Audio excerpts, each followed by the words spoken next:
Good evening. The Cypress-Fairbanks. Yeah. The Cypress. The light is on. Look at her. Yeah. Good evening. The Cypress-Fairbanks Independent School District. Hello. Hello. Check. There's no microphones. Good evening. Test. Nothing. Nobody's on TV. Hi. John, just stand up and start. Use your pastor voice. I think we've got sound now. Okay. The Cypress-Fairbanks Independent School District Board of Trustees is now convened in a committee of the whole meeting on Thursday, December 12th, 2019 at 6 p.m. in the boardroom of the Cypress-Fairbanks Independent School District Instructional Support Center, located at 10300 Jones Road, Houston, Texas, for the purpose of reviewing that portion of Monday, December 16, 2019's regular board meeting agenda. Oh, there it is. Designated as action items, and to hear designated reports and recognitions posted in the meeting notice as required by Texas law. I want to welcome the members of our audience and our television viewers to this meeting of the Board of Trustees. As the Cypress-Fairbanks Board of Trustees, we are here to set goals, listen to the reports, approve budgets, contracts, personnel appointments, and make policy for the district. It is not the role of the board to make day-to-day operational decisions. The management and day-to-day operations of the district are the responsibility of the superintendent. We have policies and procedures in place to resolve concerns and issues. This is a public meeting of the Board of Trustees, not a meeting of the public. Prior to this meeting, board members received information related to items on tonight's agenda. Agenda items will not necessarily be handled in the order listed on the notice. The meeting is open for all who wish to attend and hear the matters discussed. During the course of this meeting, the board may determine that a closed session is necessary. In that event, the board will meet in closed session and to consider matters duly posted for this meeting as permitted by sections 551.071 through 551.084 of the Texas Government Code. These proceedings are airing live on CFTV Channel 16 and CFTV online on the district website. They will be rebroadcast throughout the month on Channel 16 and available as video on demand on the website. For the tape to adequately reflect the proceedings, I respectfully ask that you please refrain from talking while others are speaking and that cell phones are turned off or in silent mode. Thank you for taking the time to join us this evening for your interest in Cypress-Fairbanks ISD. I would also like to take this opportunity to recognize our community leadership committee members who are here this evening, and we have Francis Romero. Where are you? Yes, thank you. Thank you for attending tonight. We will begin this meeting by administering the oath of office to our newly elected board members, Tom Jackson, position 1, Julie Heineman, position 2, Gilbert Sarabia, position 3, Debbie Blackshear, position 4. The superintendent secretary, Holly Reichert, will be doing the swearing-in ceremony. Would these board members please go down before the audiences? All right.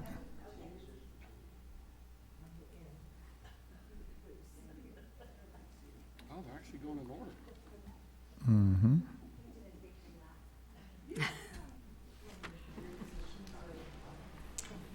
Your response will be, I do. Please raise your right hand.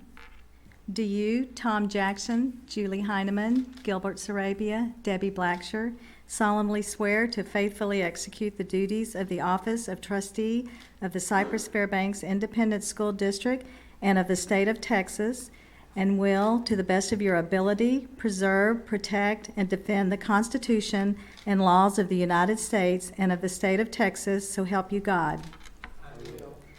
By the authority vested in me as a notary public for the state of Texas, I declare you duly sworn officers of the Cypress-Fairbanks Independent School District.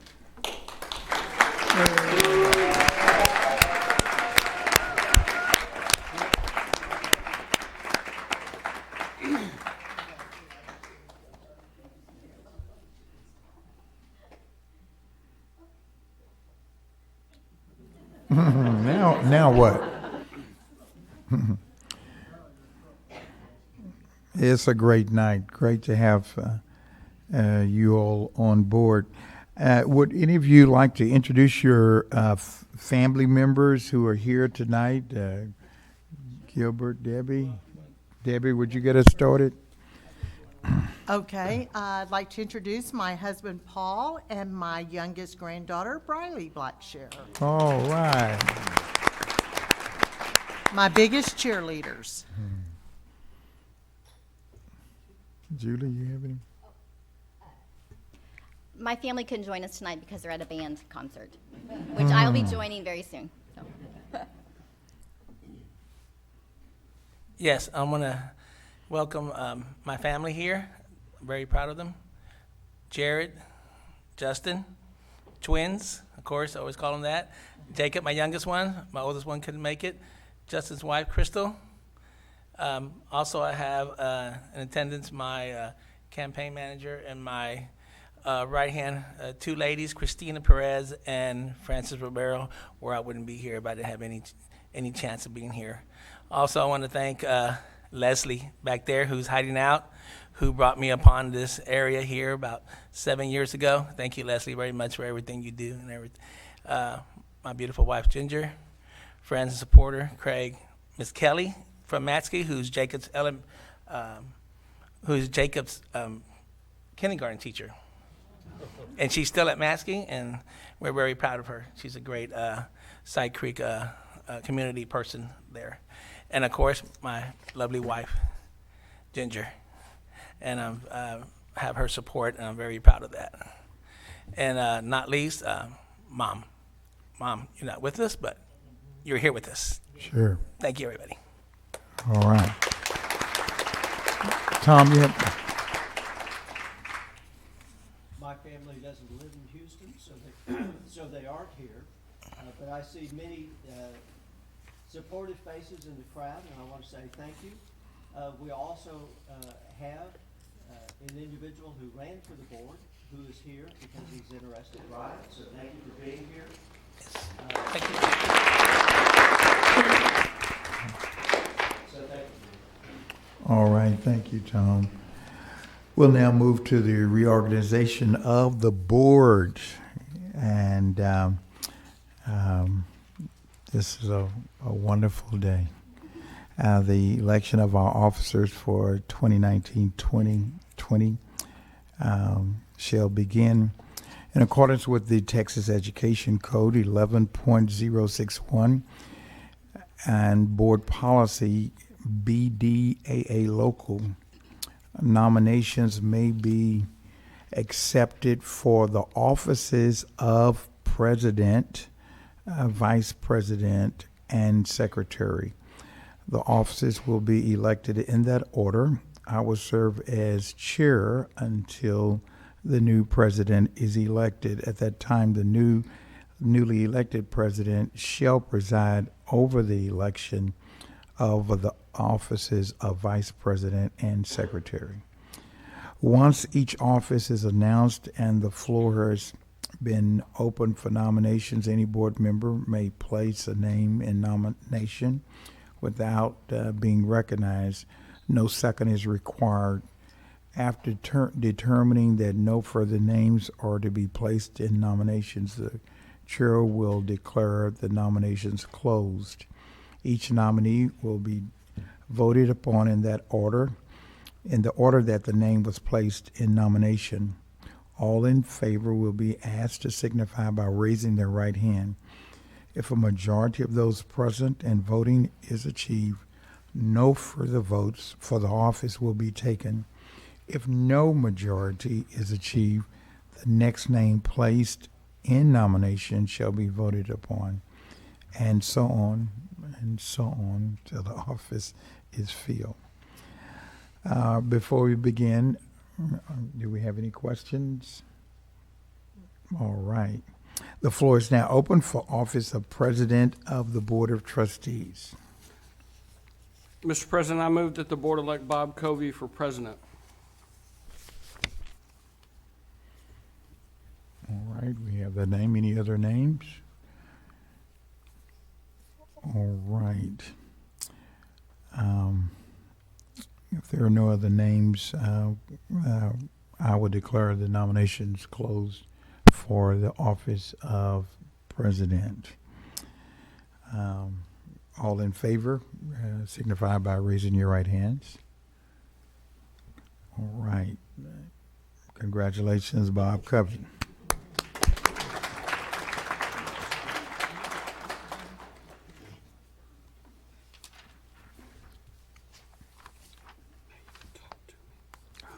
Thank you. And before we go on, John, you've done an awesome job as our president, and you have kept us moving forward and straight, and it's wonderful to have you here, and it's always amazing, and y'all don't realize this, but there's two Johns. There's one John up here that is very quiet and very organized, and then you've got Preacher John, who basically raises the roof over at the Met about 2 or 3 times a week. So thank you, John, for everything. Thank you. Thank you. Okay, the floor is now open for the office of Vice President of the Board of Trustees. Do I have a nominee?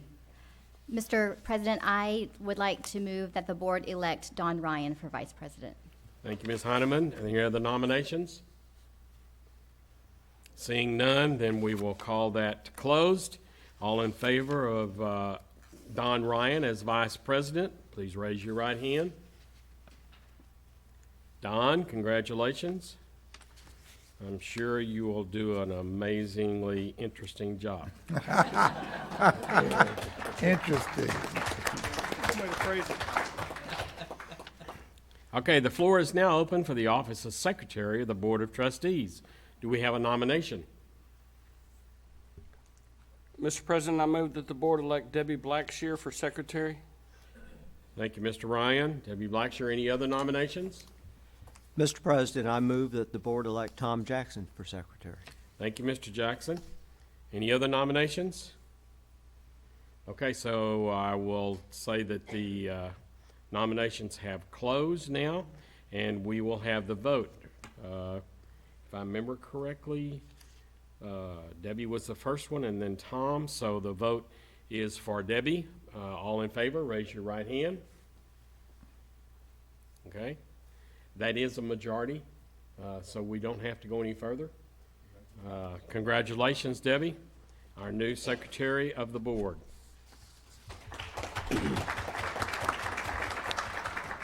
Do we want a 10-minute recess? Okay, we're going to do a 5-minute recess. We got a receipt. So you can come up here and congratulate the people that have just been sworn in, or meet us out front, and then we're going to excuse Julie as she goes and sees her daughter perform. So, okay? You should. So, a 5-minute recess, and we're watching time.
to your chairs, please.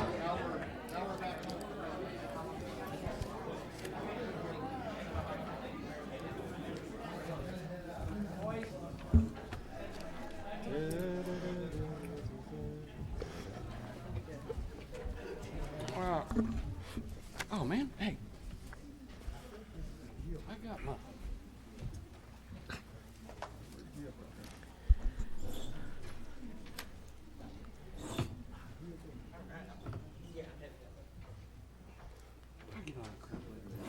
Oh, yeah.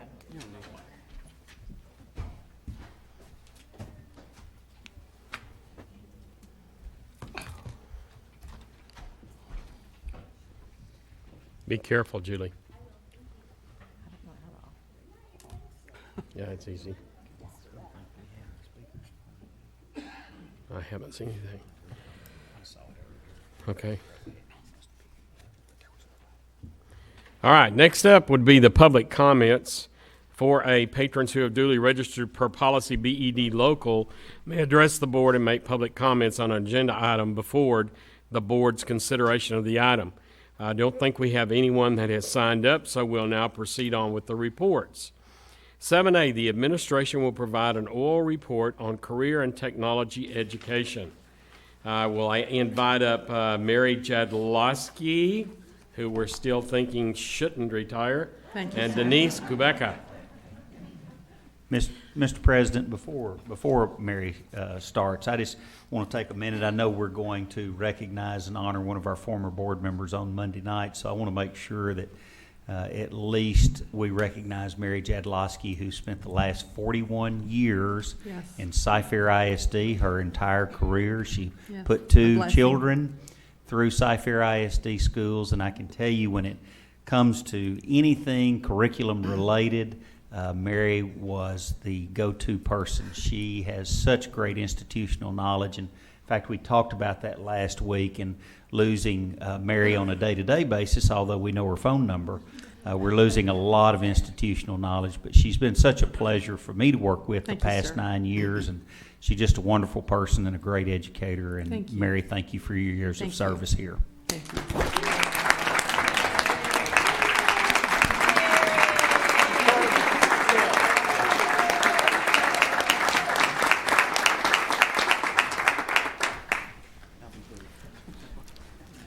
Now you get to talk. Yeah, I guess so. President Covey, Dr. Henry, board members, the Foundation Plus Endorsement graduation program ushered in a renewed focus on high school courses that support students' interests, aptitudes, and future aspirations, whether those aspirations included college and then a career or a direct entry into a career. Endorsements promoted a review of our already robust career and technical education programming. The CTE team took this opportunity to enrich, enhance, and expand our many offerings so that students seeking STEM, business and industry, or public services endorsement might have rich options and experiences. For a closer look at our CTE programming, I'll turn the presentation over to Denise Kubeka, our Director of Career and Technical Education.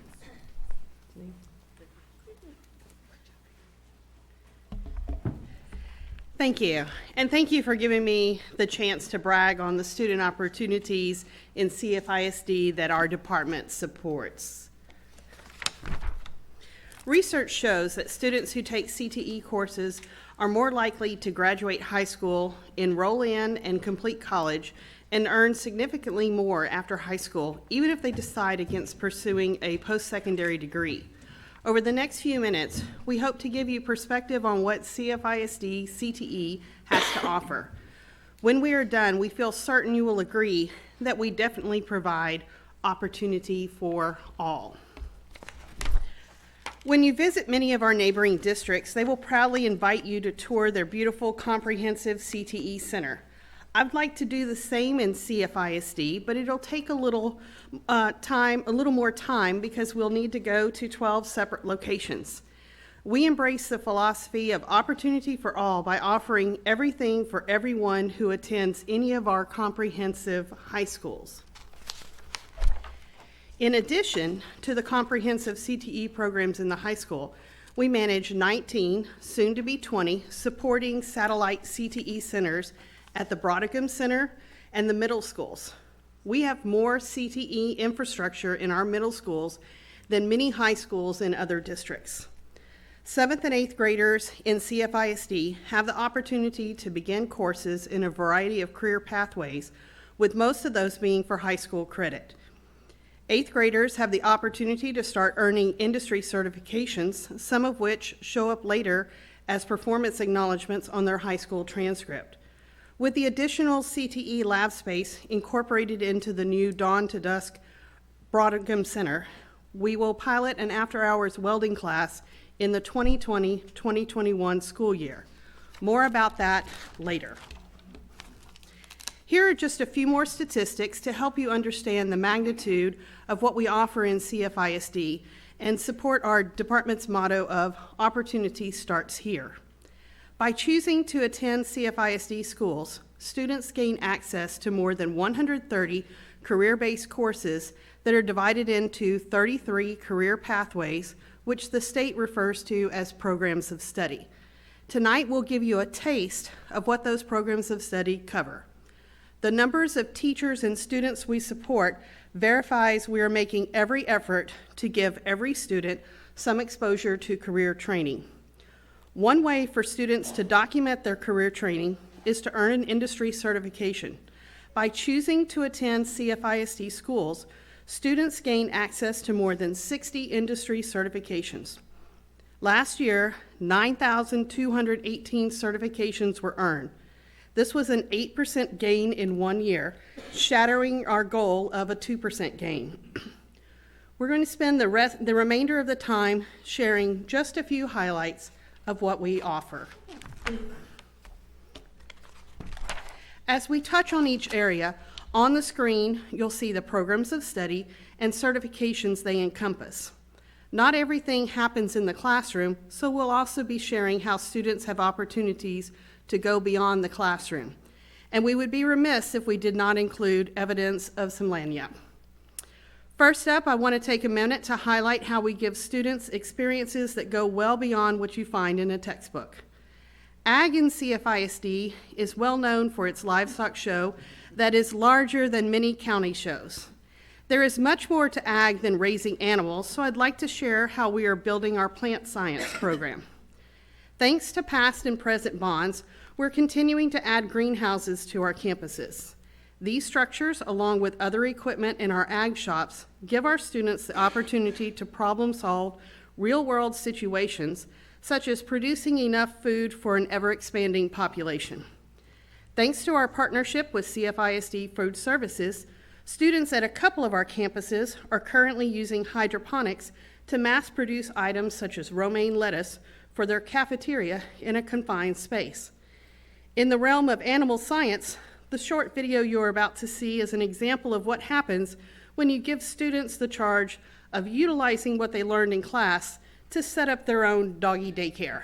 This is a really great opportunity because not a lot of high schools offer that opportunity for their students. They just do in-class work or they teach them like a PowerPoint or whatever. Here our teacher shows us how to do certain actions with them, groom them, like vaccinations and all the parasites.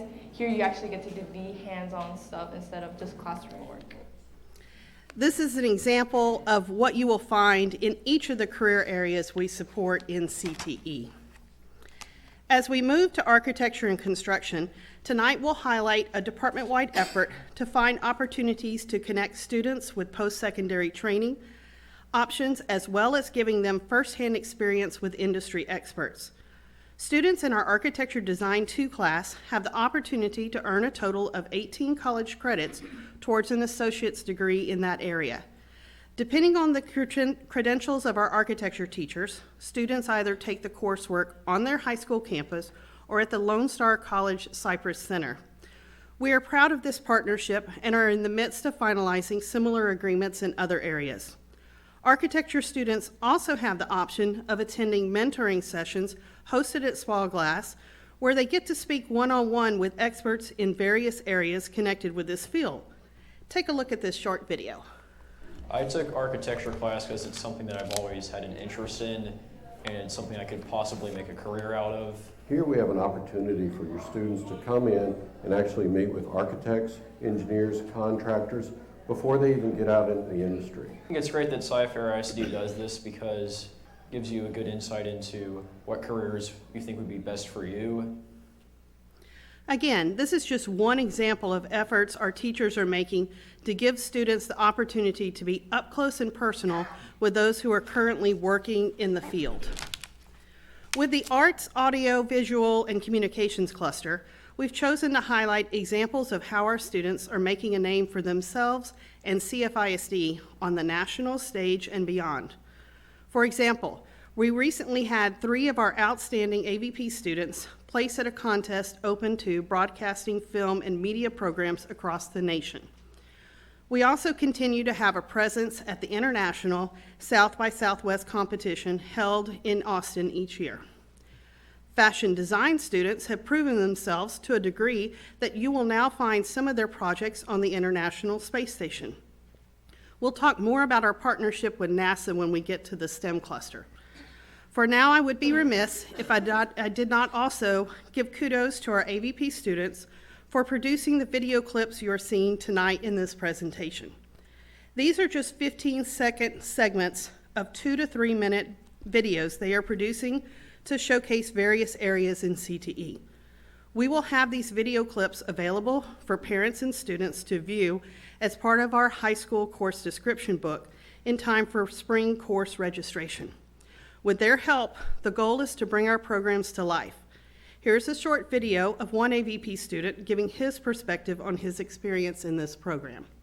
Being a member of Jersey Village Television has really been incredible, and it's given me an opportunity to work with equipment that I would never have been able to work with, and it's given me an environment that promotes creativity and productivity, which has really helped me, I think, be selected for this incredible award.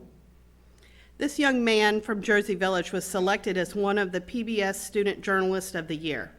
Student competition is not unique to audio-visual students. You will find students from each area developing leadership, critical thinking, and time management skills via competition. As we delve into the opportunities we offer for students interested in careers in business, marketing, and finance, we will highlight our department-wide goal to continually expand the type of certification options available to students who take CFISD CTE courses. In most cases, students pay little or nothing for the training needed to gain the skills to pass the certification exam. While students are asked to pay for their certification exam voucher, there are opportunities to earn scholarships from Sci-Hope or reimbursement of exam fees by the state.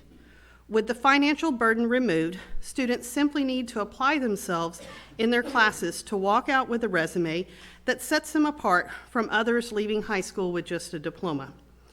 Many of the certifications available are career-starting credentials. For example, through a combination of online coursework, presentations by experts in the field, and internships or employment in real estate offices, we have our first group of 20 students training to become licensed real estate sales agents.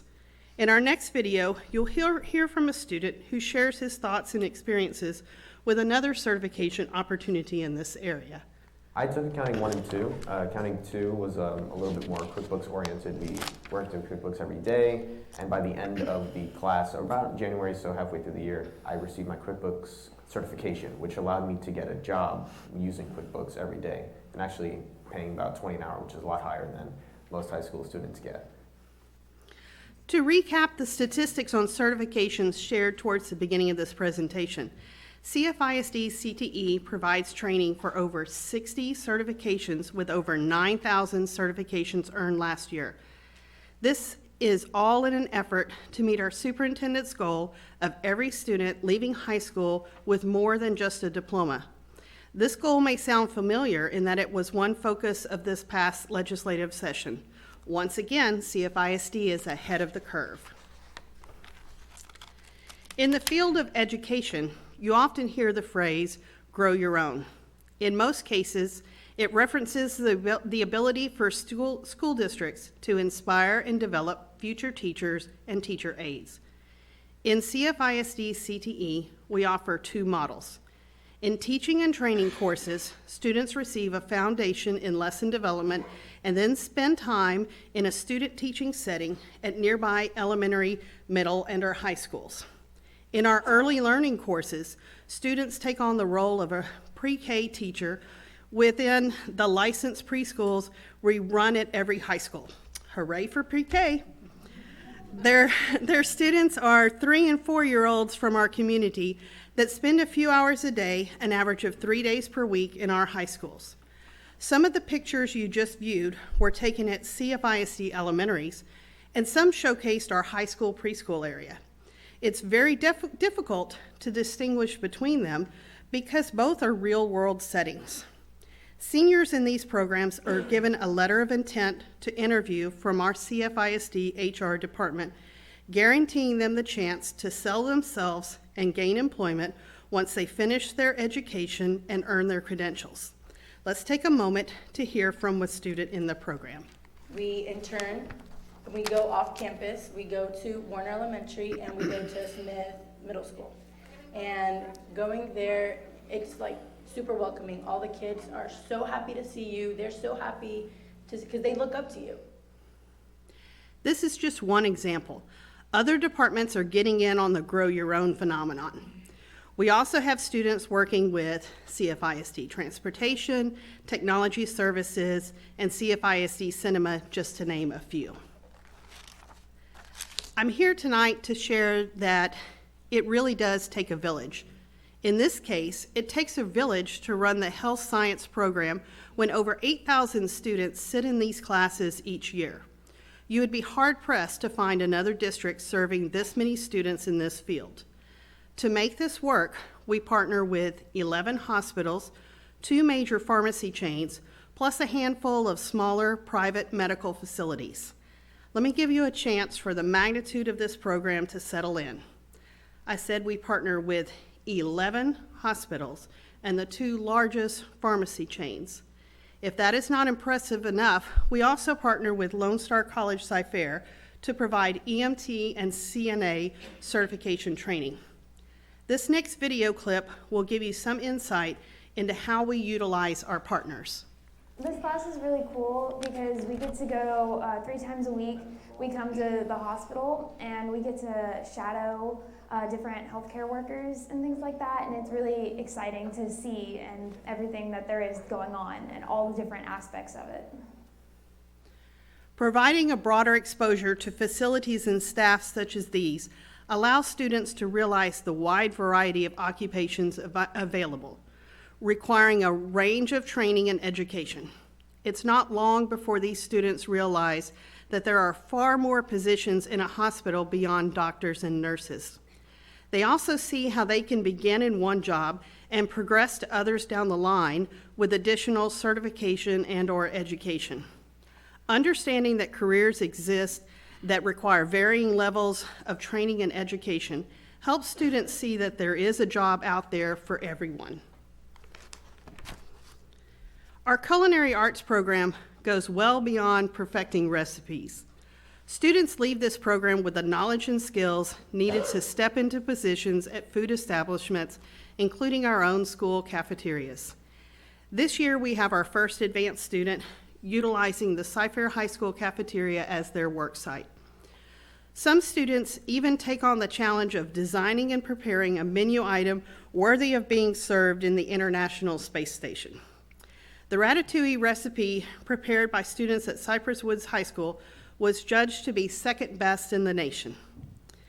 Thanks to recent bonds, we are including some commercial food preparation equipment in all of our high school culinary labs. This gives students the opportunity to begin their exposure to commercial aspects of the industry in their earlier courses. Once in advanced courses, students from all 12 high schools have the opportunity to train in a full-fledged commercial kitchen. To meet the demand in this area, we opened our 3rd advanced culinary lab this year at Cypress Ridge High School. Along with the labs at Cyfair and Cy Park, Students find themselves in spaces that are designed and outfitted with equipment recommended by the industry experts. They leave our program not only with the ability to safely prepare nutritionally balanced meals, they also have the papers to prove it. The food handler and manager certifications they receive are identical to what is required in this industry. As in other areas of CTE, they are ready to go to work, whether that be as a full-time career or a means to funding additional training. Let's take a look. And college isn't an option for everybody. It doesn't have to be an option for everybody. I have friends in the business right now who didn't go to college. They went out from high school and went straight to culinary, and they own their own restaurants and they're doing well. Our philosophy is to prepare students to keep their options open. With nearly 2/3 of all jobs requiring at least some training and/or education beyond high school, students are encouraged to take the classes needed to later pursue additional training and/or education should their career goals change or it's needed for an advancement, even if their initial plan is to go straight into the workforce after graduation. An average of 1,200 students sit in cosmetology classes across our 12 high schools each year in CFISD. This is huge compared to most other districts who have the capacity of serving only 100 to 200 students in this field of study. By supporting a licensed cosmetology lab in each high school, students have the ability to acquire the 1,000 hours of training required in the certification process, something that would be very difficult to do if class time was reduced to allow for transportation to a central location. While this program of study does require students to commit 6 to 7 credits of coursework across their time in high school, they have the opportunity to leave us with the necessary credentials to set up shop after graduation. The student in this next video clip shares what earning a cosmetology operator's license means to her. I would recommend this class to other students because it can open up doors, and the fact that you can take this class and just run with it. Once you get your diploma, you're good. You get your license and your diploma, and then after that, you can just take off running. Our cosmetology students are always looking for opportunities to perfect their craft. Let me know if you want more information on making an appointment at one of our high school cosmetology salons.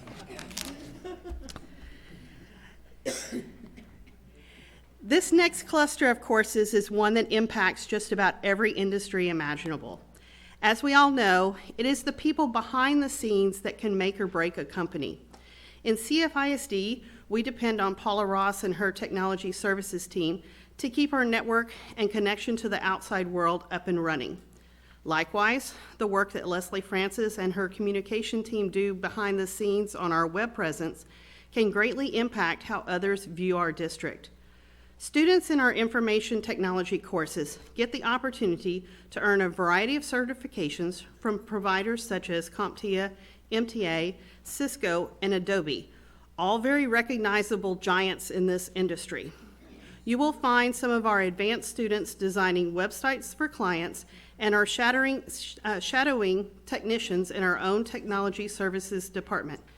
This is the first year we have partnered with Paula's group, and we could not be more proud of the outcome. Let's take a moment to hear from a student in the program. I think it's great that they give us these opportunities because it allows us to better ourselves, to become better network technicians, network administrators, stuff like that, and helps us focus on what we need to be learning about and what's really being used in the real world.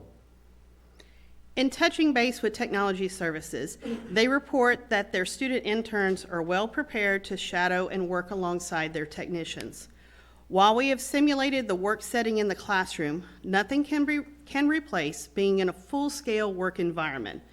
Karen Fuller reported that eyes were big and jaws were dropped when they first brought the students into our data center. This is why our goal is to find ways to encourage more students to take advantage of internships before they leave high school.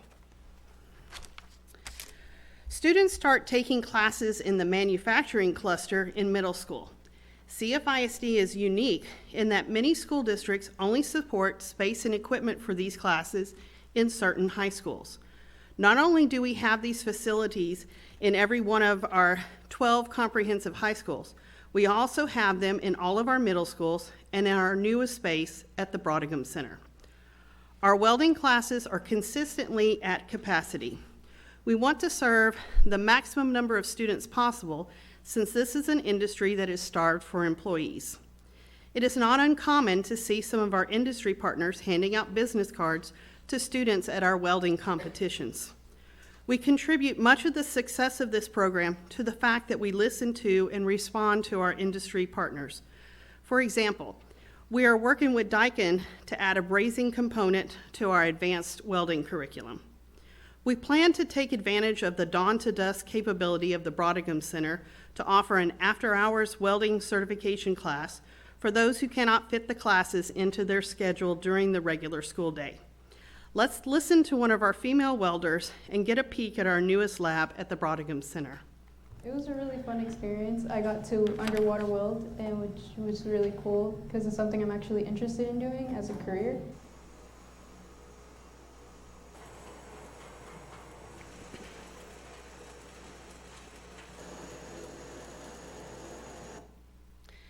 The additional welding space made available with the opening of the Brodingham Center has helped us meet student demand for welding classes on the northern side of the district.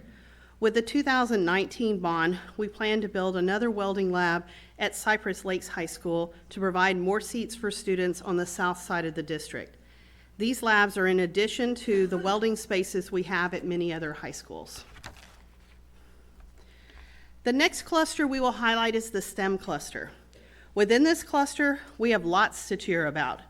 Computer science students from Cypress Woods High School played a role in earning our district's first ever UIL state championship.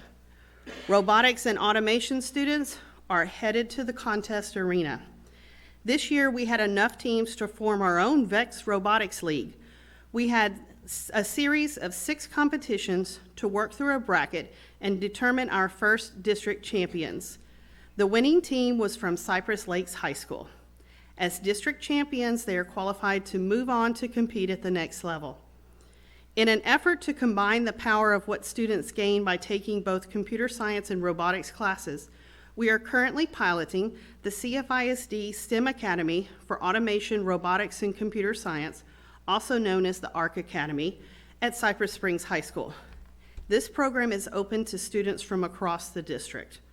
The curriculum includes a robust integration of computer science and engineering courses focused on exposing students to the knowledge and skills required in the field of automation. Students who are part of this academy also have the opportunity to be a part of our initial district-wide FIRST robotics team. But wait, the cheering continues in this area. Each of our high schools also supports a range of engineering courses. This program joins others such as fashion and culinary in participating in NASA's Hunch program, High Schools United with NASA to Create Hardware. Our students have multiple pieces up in the International Space Center, including a galley table and lockers that hold experiments and other items being shipped to the ISS. This next video clip gives a glimpse into what students experienced on a recent trip down to NASA. I think it's great that kids can do this in Sci-Fair. I'm so thankful that they provide opportunities like this. It's a phenomenal opportunity for students to participate with the Hunch program and with NASA to actually develop designs for NASA and products for NASA that will actually be used and flown into space at some point. I mentioned earlier how students rotating through various departments and hospitals come to realize there are more than just doctors and nurses in medical professions. Seeing the variety of programs in our district that are partnering with NASA demonstrates they hire more than just astronauts. Getting a feel for the types of careers out there gives students exposure to jobs they might not even know existed. Speaking of exposure to careers, 65 students from our automotive program spent 3 days of their Thanksgiving break in a job shadowing experience. Like cosmetology, CFISD is unique in that we support a full automotive lab in each and every one of our comprehensive high schools. With an annual average of 1,100 students taking automotive classes, you won't find a larger public school automotive program. We could not operate such a large program without industry support. We want to thank our partners, including CFISD Transportation, John Eagle Honda, Westside Lexus, Mustang Cat, Gulf States Toyota, Chris Truck Centers, and more. For the last couple of years, Gulf States Toyota has hosted a competition where each high school sent the best of their best to compete. This year, Westside Lexus is stepping up to host a district competition on March 28th. It is not uncommon to see automotive dealership service managers at these competitions speaking to students and handing out business cards. Robert Trevino of Gulf States Toyota shares his thoughts about the skill they see in our students in this next clip. One of the great things of the schools is that they have their ASC accredited, and the students will take their ASC entry level, the certifications. When students take those, they have an 80% chance of passing the real aid, and it sets them apart from everyone else, because without those certifications, you can't work on today's vehicles. If you are keeping track, that makes a total of 33 programs of study offered by CFISD, compared to the average of 15 programs of study offered by our neighboring districts. But wait, there's more. The staff in the CTE office also support the district's Air Force JROTC and team parenting programs. Air Force JROTC provides premier leadership training for students from all 12 high schools. Cyfair High School Air Force JROTC, placing 5th at the Worldwide Cyber Patriot Competition, is one of many achievements of cadets in the AFJROTC program. I encourage you to save the date for this year's Pass and Review at the Berry Center on April 18th, where the cadets will march in formation to be inspected by the superintendent and their principals. Succeeding in high school can be a challenge for any student. CFISD's Teen Parenting Program provides additional support for our students who have added the responsibility of being a teen parent. What is unique about CFISD is that we are one of few districts who provide child care on site at the high schools, as opposed to arranging child care at a nearby commercial child care center. The support for our teens is a team approach involving a counselor, social worker, child care director, and teen parenting teacher. Just another example of CFISD's mission to support the social and emotional needs of our students so they can in turn focus on their academics. As my presentation comes to a close, I'd like to take a moment to ask my team to stand and be recognized.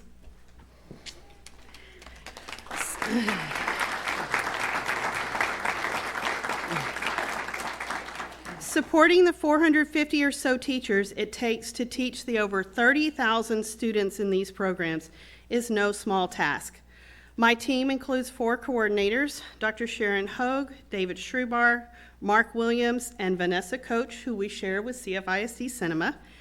We're also thankful to have 6 instructional coaches, Ashley Davis, Melanie Henderson, Ron Litzler, Jennifer O'Brien, Eileen Pennington, and Terry Zimmerman. Along with the 4 ladies that support us in the office, we are your CFISD CTE team, and we could not be more thankful of your support. This is not my grandfather's CTE program. It's not my father's CTE program. For that matter, it's not even the CTE program my generation experienced growing up.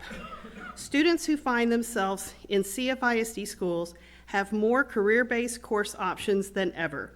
In CFISD CTE, opportunity starts here. Thank you.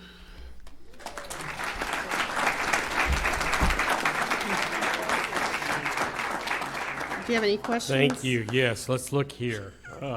Don, you're up. That was amazing. And to the whole CTE team, unbelievable that our students have this many opportunities. And I went by, I had a visit at the Brodingham Center, and met the welding instructor there, who's really has, she's awesome. I mean, she's got really the bar set high for what she wants to accomplish, and just to see everything that we offer, it's nice for people to see, because so many people will just sit there and think, well, they're just teaching to the test. And I'm like, we're so much more than that. Yes, In sir. fact, seeing that first part, I had some buddies that were in plant science in high school. They didn't get credit for it, really.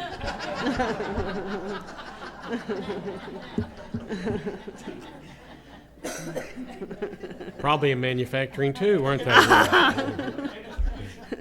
Debbie? All I can say is wow, and just incredible. I guess my question is, can I go back to high school?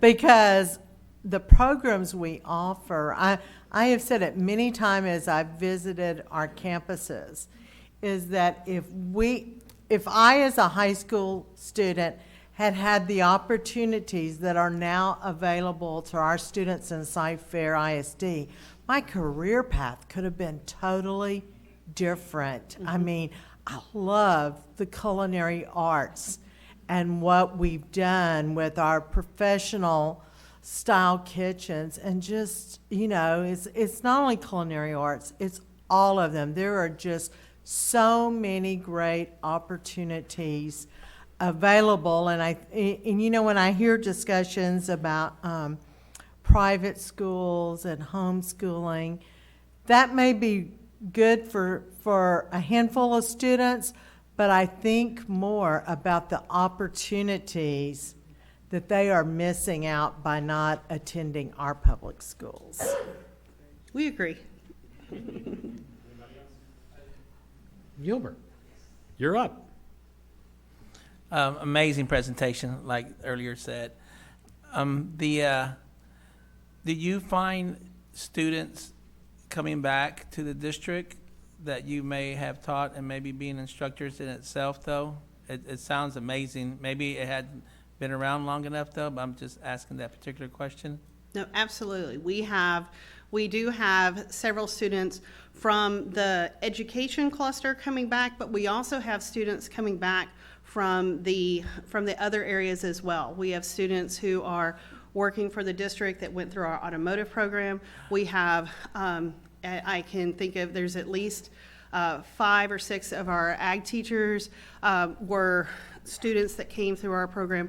So we have several students who come back to CFISD in some shape or form from our programs.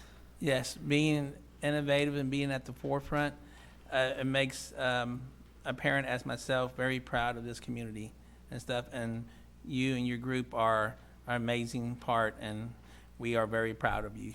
Thank you. The report is just amazing, and I am familiar with another district that has their CTE program at a singular site. And for us to do what we're doing, it just really gives more of an opportunity. Did you say that each of those programs is available at each school? And if not, what happens if you're at one high school and one of the CTE programs is not available at that school? All of our programs are open to students at every high school. If there's something that's not on a particular campus, it's because we did not have enough students express interest. But if the students are there and the students want it, they have it.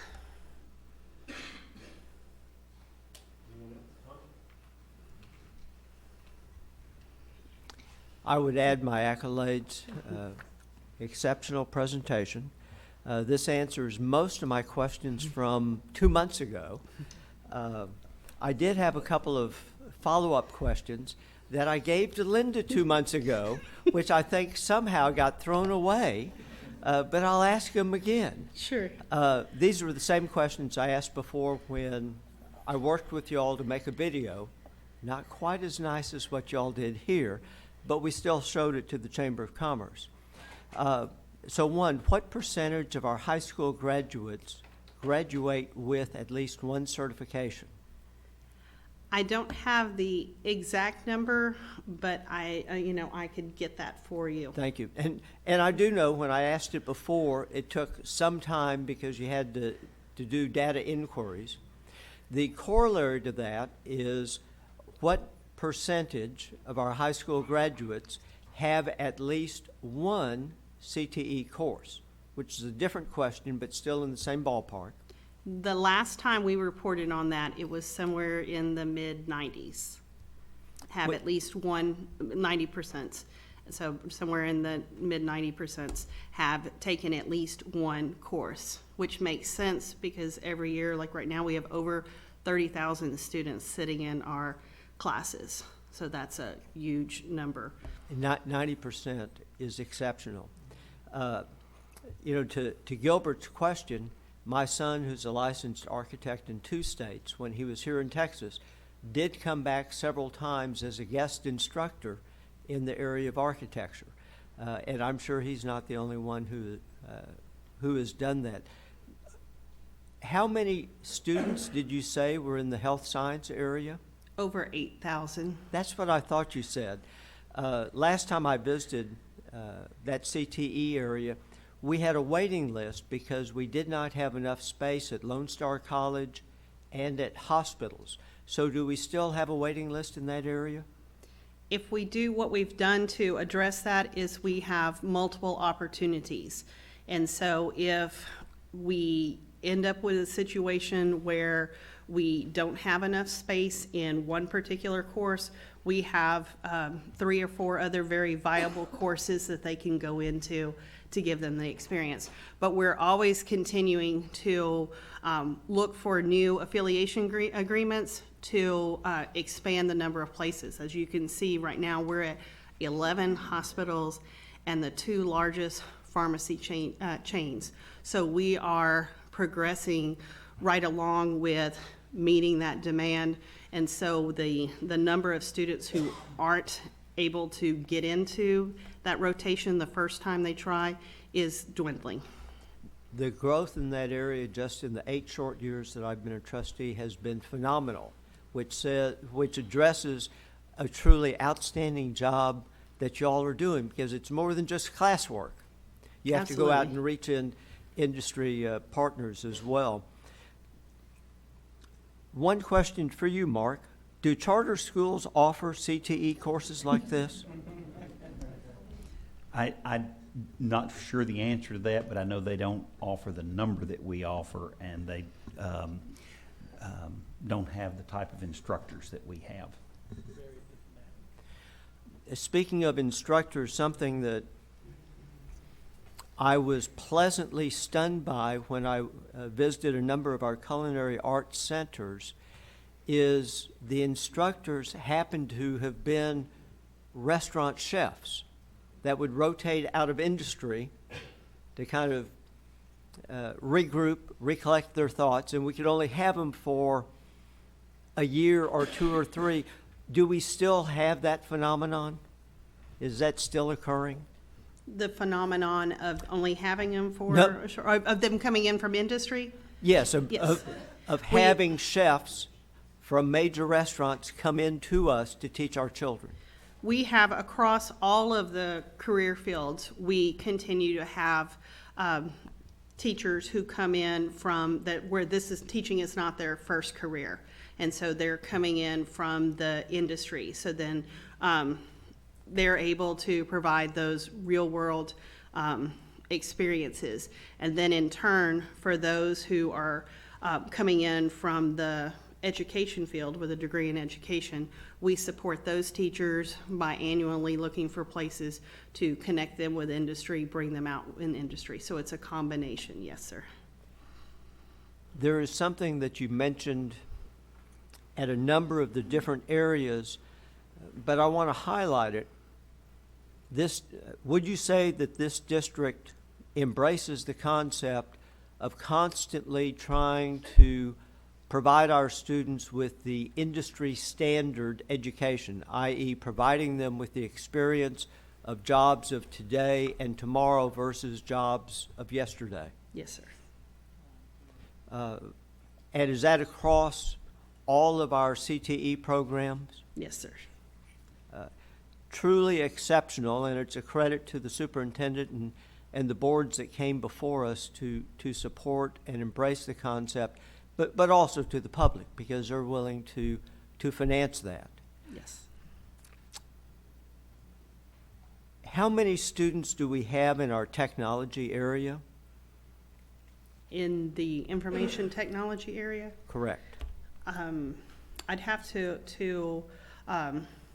look that up. Thank you. And yes. And would you also, and this is a prior question as well, so when you look it up, how many of those certificates that are earned happen to be in the technology field? I'd have to look Well, back, well, but we well, can yes. certainly give you a breakdown of the certifications. Thank you. Once again, excellent presentation. You're welcome. But more than that, what a gift y'all are giving to our kids. So I thank you. You're welcome. Thank you, Denise. It was an awesome, whoa, you're not going anywhere. And I will tell you, if I was you, I would turn around and thank Mary for going ahead and retiring right before she introduced you, because she just sat there through the entire thing. So anyway, one of the things that you talked about was the ARC, which is a pilot program. Yes. And I think one of the things that people need to know is, I've had people say, well, we don't have that in our high school, whatever it might be. The pilot programs, we start out and we make sure that we're doing them well before we put them through all of our high schools. So when we say that we've got a program, sometimes the pilots are the ones that we're experiencing how we're going to do them correctly. Absolutely. Is that correct? Absolutely. Okay. So also there was it's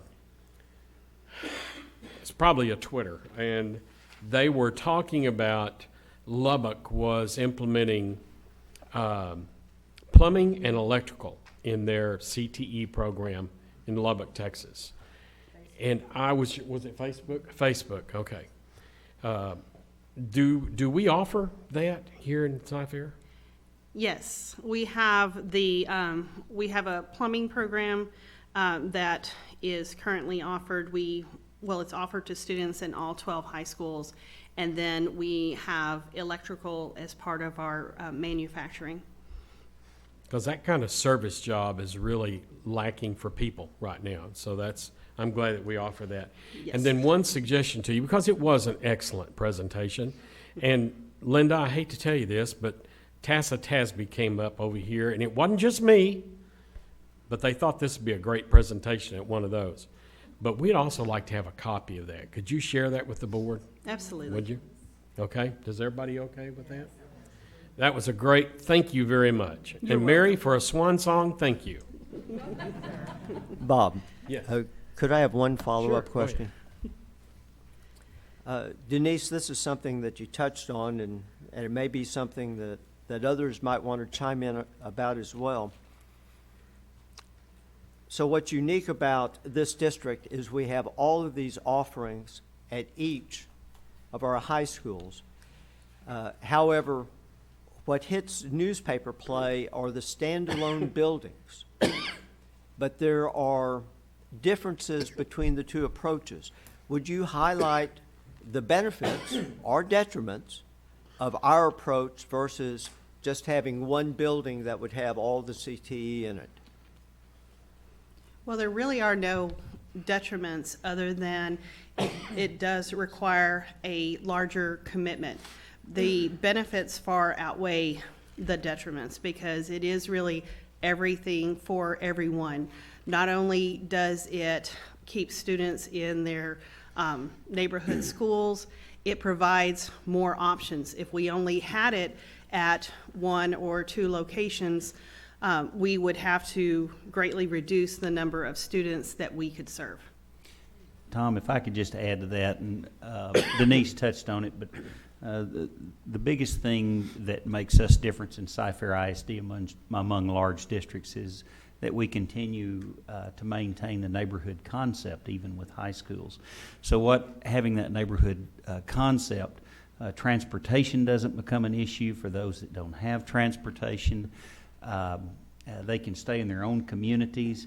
to go to school, and then on top of that, we're not spending as much time on the road traveling to and from a different facility, so you have so many more minutes per day, if not hours per day, of time on task and learning as opposed to being in a bus getting to a separate facility.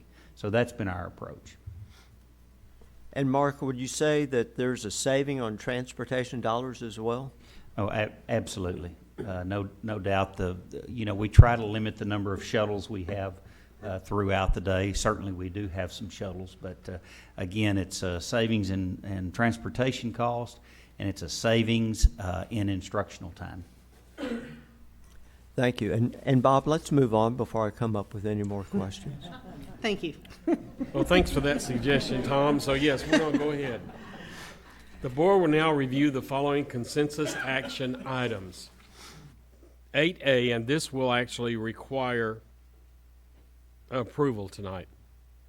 The board will approve and take action this evening on the use of existing electronic signatures on all checks until the new plates for the 2019-2020 Board of Trustees officers are received.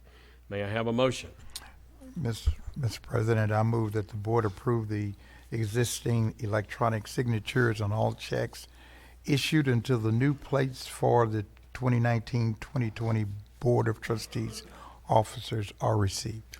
Okay. Do I have a second? Second. Okay. Mr. John Ryan? missed making motions the last couple of years. He's jumping right in. Do we have any questions or concerns? Okay, we'll take a vote. All in favor, raise your right hand. And it's unanimous. Thank you. 8B, the board will consider approving the minutes of the November 11th, 2019 regular board meeting. That is on consent. Okay. 8C, the board will consider approving the minutes of the November 18th, 2019 special called board meeting. I should have asked. Anybody got any questions or deletions? Okay. The board will now review the following non-consent action items.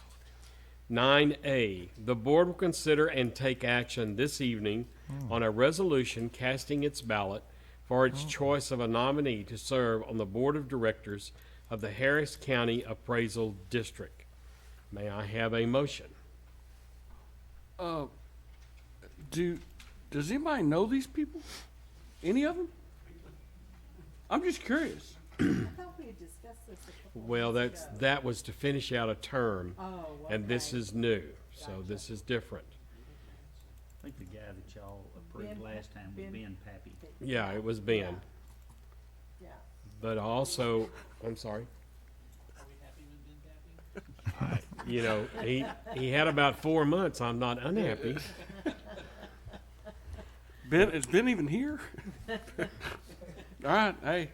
I move that the board approve a resolution casting its ballot for Ben Pappy as its choice of a nominee to serve on the Board of Directors of the Harris County Appraisal District. My second. Is there any discussion? Ben Pappy. Other than we voted for him the last time? Okay. All in favor, raise your right hand. Okay, thank you. Oh, my God. Thank you, Don. 9B, the board will consider awarding bids and contracts and/or authorizing purchase orders as recommended in the posted agenda items. 1, automotive fuel propane. 2, bananas for nutrition services. 3, departmental vehicles, police. 4, EMC Dell data domain. 5, HPE wireless controller upgrade. 6, paper for nutrition services. May we move that to consent? Yes, ma'am. Mr. President, just a note, I will have to refrain from voting due to my son being employed by Jake's Finer Foods, which received part of a bid on item number 6. So Okay. All right. just wanted to make that note. So Ms. Blackshear is going to refrain from voting. Yes, sir. Yes, sir, Mr. President. Do I need to refrain from voting for my wife works for HPE? Would sound like Part it, of it, right? then yes. Then I will abstain Okay. on Resolution Okay. 5, so. Thank you, Gilbert. Okay, can we move that to consent? Is that okay with everybody? No. Did you ask for any questions? separate that out? Yeah, separate. All right, we're gonna separate that one out, Holly. Yeah, not vote. Abstention. Noted. Thank you, Vice President, I appreciate it. Okay. I think Tom has a question. Tom, you have a question? Yes, I was. Okay. From the previous one, or is this a new question? Well, I still have questions on Okay. the previous one, but. Okay, you're up. On the purchase contract for police vehicles, could we have a little more information on what type of vehicles are we talking about? Is there a range? Bill, what is the life of these vehicles? Are these replacements? If they're replacements, what percentage of the fleet are we replacing? Those sorts of matters. Okay. If I can remember all that. As you may recall, in the 2000 bond long-range planning committee presentation, Chief Mendez shared with us that the national standard for replacement is at 80,000 miles. His recommendation was to replace our vehicles at 95,000 miles. And the vehicles that we are going to be replacing are those that we purchased when Chief Bragg first started the department back in 2012. That will be the majority of them. There are some other ones that we're replacing. It's about 32% of the fleet that we're replacing in this first phase. There were $6 million in the 2019 bond that was dedicated toward the replacement, excuse me, of the police vehicles. So after we acquire these vehicles, do they need any upgrades to bring them up to Cypher standards? Yes, all of that is included in the purchase price. The GPS, the computers, laptops, everything, the light bars, the signage, all of that is included in the purchase price. And has it proved to be a good decision about delaying the time in building more mileage in? You know, you would presume that as you add more mileage, you have more repair cost and you have more downtime. That's exactly correct. Not only that, we've also experienced several collisions that were not our officers' fault with individuals that were not insured. So we're having to pay for and replace those vehicles as well. As far as delaying the cost of ownership on a vehicle, as you know, the older it gets, the more expensive it becomes. So the cost of ownership is what we definitely look at. If we have to replace a transmission or motor or engine, anything of that nature, we're definitely going to evaluate it before we replace it. And if I heard you correctly, you said 32% of the fleet's being replaced? Approximately, yes, sir. So are we going to be looking to replace the other 2/3 over the next several years? Yes, sir. That was part of the 2019 bond package. Very good, thank you. You're welcome. However, Bill, if you want, you may stay up here, but I think Debbie may have a question. I have a question, Bill. Approximately how many miles per year do we put on our police vehicles? Chief? Approximately, I would say 20 to 30,000, depending on the officer that's assigned to the vehicle. Right. Is that about correct? That's about right. Right. It's about 20 to 30,000, and the reason that we go to 95,000, as Mr. Jackson asked, is we have the ability, as the cars start to wear, we move them to the campuses with the campus officers because there's less driving during the day at the campuses. So we are able to stretch out the life of the car for an additional 15, 18,000 miles versus 80,000. So the national standard at 80,000, that's traditional policing, DPS, sheriff, or city, and so the wear and tear is a lot harder than at the campus. And I would assume the reason that 8,000 is they probably engage in many more high-speed pursuits, and we not so much, if at all. Correct. Okay. Yes, sir. Stick around. Yeah, so and I'm looking at an average time for a vehicle, 5 to 6 years? 5 to 6, 7, depending on, like I said, the wear and tear and the cost of ownership. Yeah, but no longer than 7 or 8 then? No, not typically, no. Okay, great, thank you. You're welcome. Any other questions? Thank you. We're going to move that we're going to stand alone on that one, right? 9C, the board will consider approving construction But proposal. Bob, I'm sorry?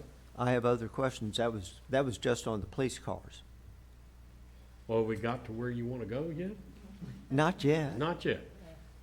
Are you kidding? No, No. you're ready. Okay. So this relates to the $900,000 estimated contract for EMC Dell Data Domain, and then the $600,000 contract with HPE Wireless Controller. So if you would, talk to us a little bit about what we're doing here. Are these upgrades, replacements? What's the estimated life? Yes, sir. The data domain upgrade, we originally installed the data domain with the 2014 bond, and we projected that to last about roughly 5 years. And we have reached our capacity on that a little bit sooner than we anticipated, the end of 2019, due to data growth. But the data domain upgrade will allow us to expand our backup infrastructure, to upgrade our infrastructure, and to future-proof our infrastructure. So refresh my memory. What is a data domain? Data domain is where we back up our server infrastructure to. All of our backup and our disaster recovery is located on the data domain. So it's primarily backup or what you might refer to as an internal cloud, something of this nature. That is correct. So it's data storage. Yes, sir. And You know, 100% of it will be replaced. And then you said that you are providing future-proof. What Yes, does sir. that mean? What we are doing with this upgrade, it'll be the latest technology for our backup infrastructure. And then in early 2020, I will be bringing another feature to this to complement the data domain. It will be a technology called air gap, and that will prevent us, it will enable us to have safe backup infrastructure in case we are hit with ransomware. It's a protected backup environment. That's the answer I was looking for. Thank you. And then talk to us a little bit about this HPE wireless controller upgrades. And once again, with the bond 2014, we rolled out a wireless infrastructure. We rolled out new controllers that are at a version of software 6.5, and we rolled out 12,000 wireless access points throughout the district. Currently, we need to upgrade the back-end infrastructure, the 6.5, to the latest technology. It will provide enhanced wireless access point utilization. It'll improve the stability of the connectivity. It is also needed for the newer models of wireless access points that we will be installing, and we will be installing some of those newer models at Harold Rowe Middle School this next fall. So a follow-up on that, as I've been making my campus visits, 8 years ago, quite frankly, our technology did not work. That is correct. Period. That is correct. Even as recently as 3 years ago, when we were in the middle of the rollout, every campus I went to, except for the brand new ones, would have dead spots, and some would have multiple dead spots. And then as recently as 2 years ago, I would be taken into classrooms where the technology would be shown and it would freeze up or it would crash. Yet this year, I've noticed every stop I've made, we have tremendous connectivity everywhere. So the question is, since it's all working, why do we need to upgrade it? Why do we need to make a change? If we maintain the same back-end infrastructure without patching and upgrading, we once again are opening ourselves for attacks. Thank you ever so much. The seminar I went to on Monday of this week covered all these. Oh, very good. So excellent response, and thank you for always being on the cutting edge and looking ahead on this. Thank you. Any more time, or are we okay? Yep. Bob, I always have more, but I'm just plain out of breath. So, I'm just baiting you, obviously. Okay, so, all right, so that one is going to be separated out. And then 9C, the board to consider approving construction proposals and contracts paid from bond funds to the recommended contractor and authorize the superintendent or designee to execute all necessary documents related to such contract as follows. 219 ALC East, Carpenter Center, and ALC West renovations. We have an opportunity for questions tonight. Does anyone on the board have questions about this? Nope. Can we move that to consent? Is that okay? Matt, you're off the hook. 9D, the board to consider approving the administration's recommendation for establishment of attendance boundaries for Rowe Middle School and rezoning modifications of multiple campus attendance boundaries effective for the 2020-2021 school year. Presenting is Teresa Hall and Christy Giron. Teresa, you want, or Christy, you're up. All right, I have to follow Denise's awesome presentation with videos and fun things. This is boundaries, so. A month ago, I presented to you all a boundary proposal to populate brand-new Rowe Middle School, align affected feeders, and clean up a few boundary lines due to new developments. Since then, the community has been allowed to give input on the committee's proposal, and each Friday, you should have received a copy of all those submitted comments. I want to share with y'all that every comment was looked at and considered for this final recommendation. In the end, we did not change our original proposal, but tonight I would like to share and review our final recommendation to the board and also summarize the input that we received when it's appropriate.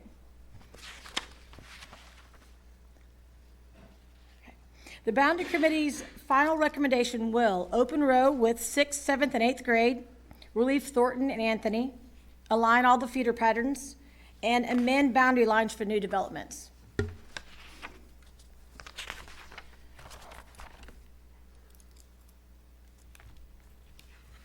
This is the recommended middle school boundary lines for the 2020-2021 school year. The areas surrounded with the red outline are the areas that we recommended change or to shift. As you can see, the red star represents Rowe Middle School. It makes sense that the majority of those students are going to come from Thornton and Hopper. At this time, I'm going to go over those 5 surrounded or circled areas real quickly, review what we went over the last meeting on November 11th.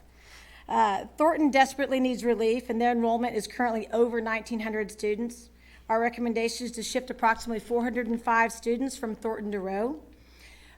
Those neighborhoods, it's right above Thornton, it's in the green and red circle around it, is Ellison, Lantana, Jasmine Heights, Bear Creek Glen, Eagle Ranch West, Westfield Village, and the villages of Bear Creek and the villages of Bear Creek North.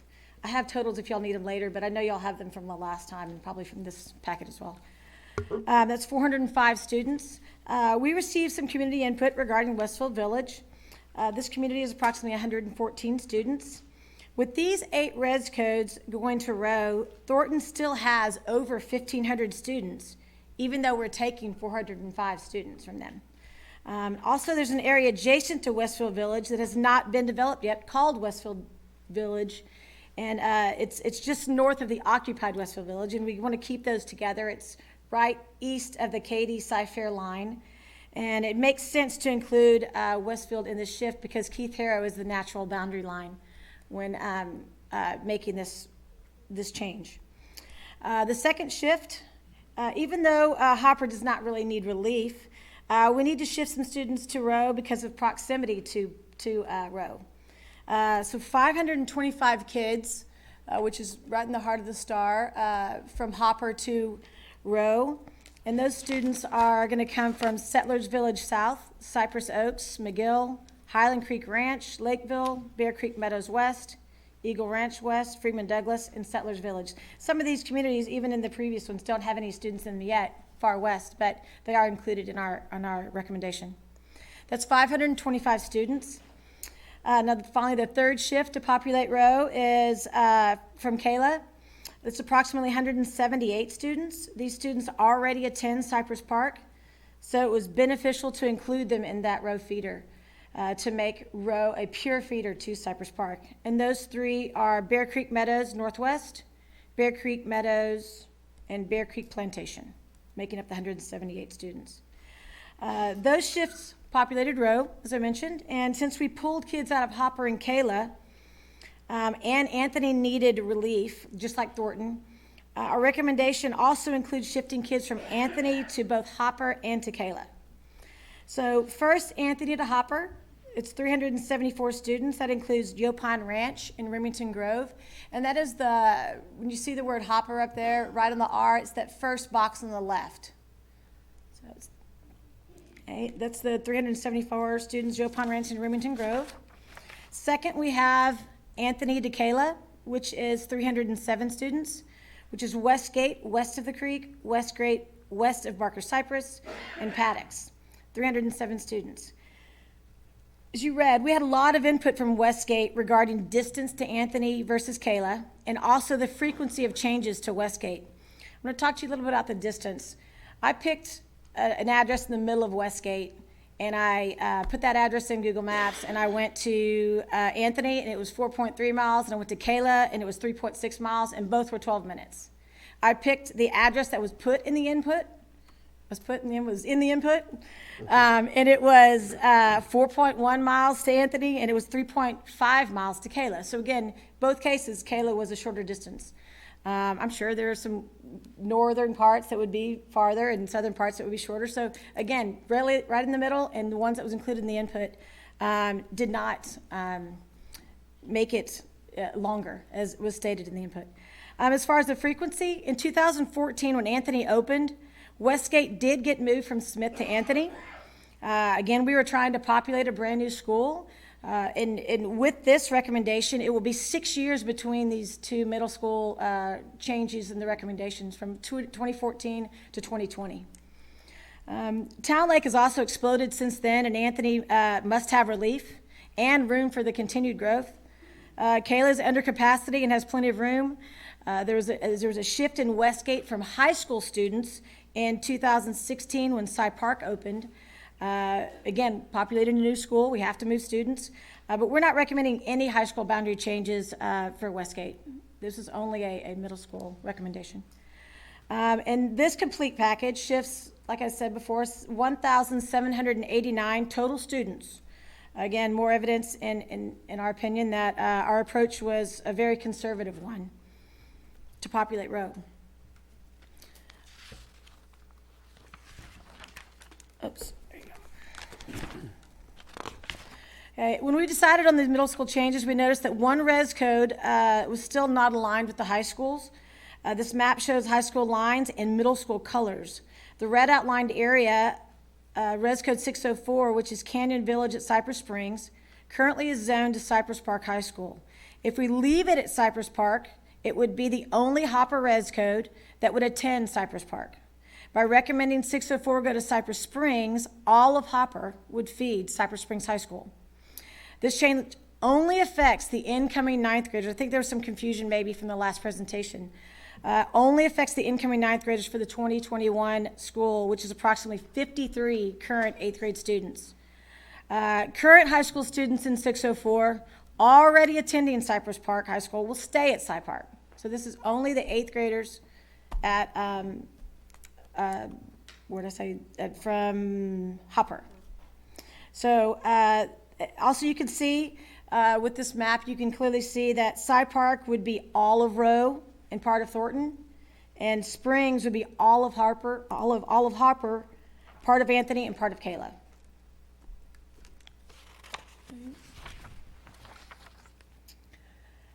And Chrissy, yes. Springs is, their enrollment's somewhat lower, which that would boost their enrollment, right? Yes, And Springs right now. Park is at their first 4 years, so yes, but Springs is lower.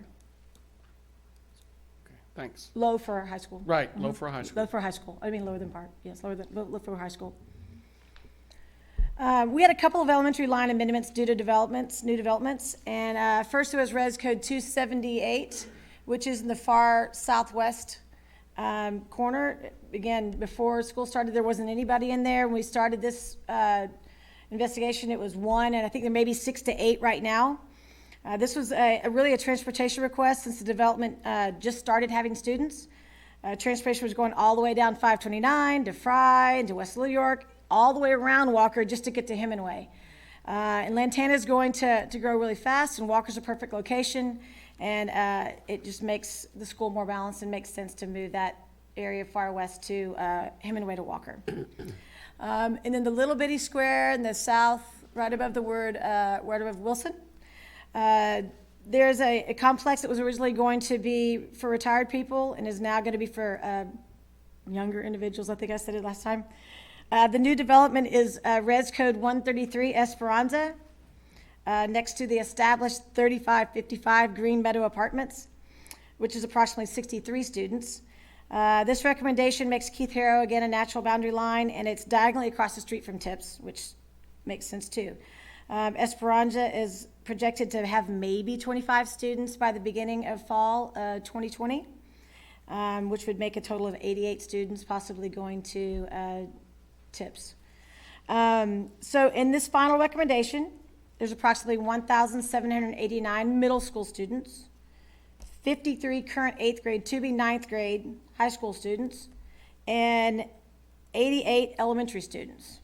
And in all, only 1,930 would be affected in our final recommendation to populate a brand new middle school, align feeders, relieve Anthony and Thornton, and to amend the lines for the new developments in those areas. With that, I'm going to go over the transfer boundary rules for middle school, elementary, and high. Any middle school student affected by this boundary change who will be in the 8th grade for the 2021 school year may remain at their current middle school on a student transfer if their parents provide transportation and the opportunity for siblings is not available. The high school transfer rule, which is pertaining to a Res Code 604, students who are affected by the high school boundary change who will have an older sibling in 10th, 11th, or 12th grade attending the affected high school may choose to transfer to their original high school rather than attend the high school designated by the rezoning. The sibling transfers will remain eligible for UIL varsity participation, and they will be allowed to remain until graduation. And any elementary school student affected by this boundary change, this is basically the same as the middle school, but for 5th grade, will be affected by the boundary change, who will be in the 5th grade for 2021 school year, may remain at their current elementary school on a student transfer if their parents provide transportation, but this opportunity is not available for their younger siblings. This concludes our final recommendation. I would like to again emphasize that the Boundary Committee considered every surrounding res code that was rezoned or not rezoned. We tried to move the minimum amount of students to populate this beautiful new school. I'd also like to add that when I read about people not wanting to leave, which was in every scenario, I think it's a true compliment to the leaders, teachers, and staff at the buildings that they attend currently. Also, I want to remind everyone that we're recommending entire communities to change schools, not just certain streets or certain sections of a subdivision, entire communities, entire res codes. So everyone in that res code will be going together to their new school. And as mentioned several times today, Denise said it best, everything for everyone. CFISD offers the exact same opportunities at every level for everyone at each of our schools. So again, many of the comments alluded to the fact that we don't, but we really do. So. Okay, board, any questions? Don, go ahead. I don't have a question, Christy. I just a couple things that you said that stood out is that I do like the fact that we're increasing the enrollment at Springs because they're down, and that we've kept the neighborhoods together, and really in reading the comments, most of them are for people who are really happy where they are.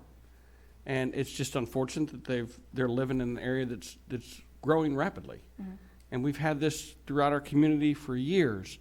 But I will say, in all the boundaries that I've been a part of, this is by far the cleanest and most concise boundary proposal I've ever seen. I mean, if y'all should pat yourselves on the back, the entire team. This really was amazing how it worked out. So. Thank you for that. It was awesome. Well done. Thank you, Mr. Ryan. Gilbert? Big committee, too. Yes, I'll echo Don's comments.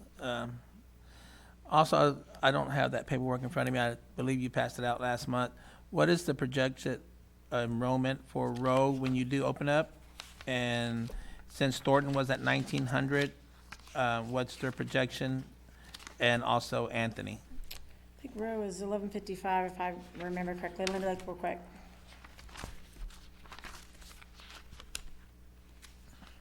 So many papers.